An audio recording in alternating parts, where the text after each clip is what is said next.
Hey there! It's that time again! Time for the blog that truly blazes. Here on this beautiful, hot August 17th day of 2012, here at my home away from home, Modern Zen, we're going to do the 3-card reading. So, as usual, I'm going to go over the energies of the end of last week, what we're coming into now, and what lies ahead of us at the end of this week. It's going to be an interesting ride, so do strap on that seatbelt. Okay, the first card is the last card of the previous week's reading, and this card was the Ace of Wands. New energy, renewal, fire, creativity. You may have felt very creative lately. You may have felt like starting new things, going in new directions, making things happen. This is all well and good. Mercury retrograde well behind us. New energies pouring in. And as I stated last week, I felt like we were going to have some pretty good earth energies this week because of all these things flowing. We had the Three of Cups, Ace of Wands, other things, all kinds of stuff going on that was very stirring. And when you have that much energy flowing, it has to settle somewhere. And it certainly does.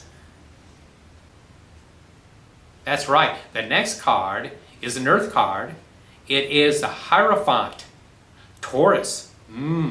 Grounding, security, feeling stable, feeling like everything is lined up the way that you want it. It doesn't matter if it's actually that way. At least you're going to feel that way. You're going to feel grounded and secure.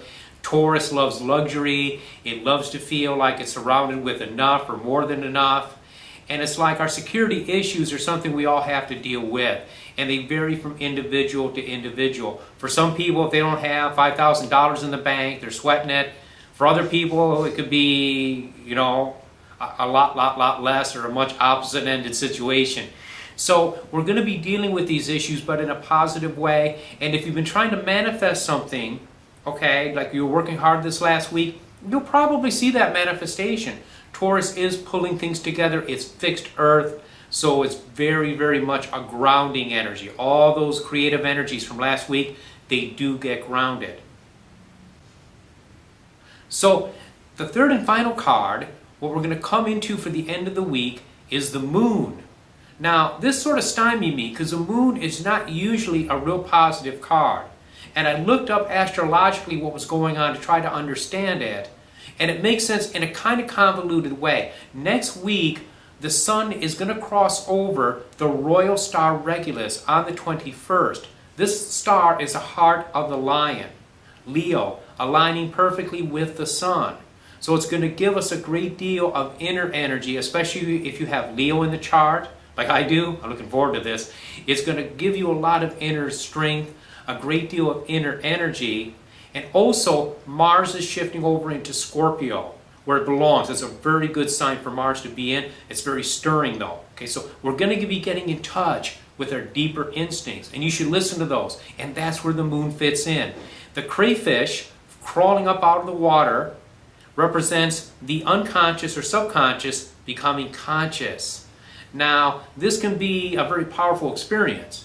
And traditionally, this was seen as a potentially sinister card because it could be psychic deceitfulness. Not a good thing. Okay, you don't want to be misled. But in this case, I think what matters is getting really into the depths, really getting in there, listening to our deepest instincts, the deepest part of our heart, and we're really, truly going to be okay.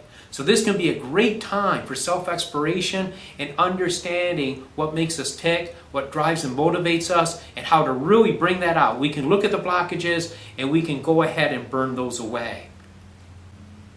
So there you go.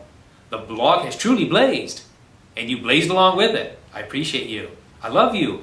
And until I see you again next week, many, many, and many more blessings.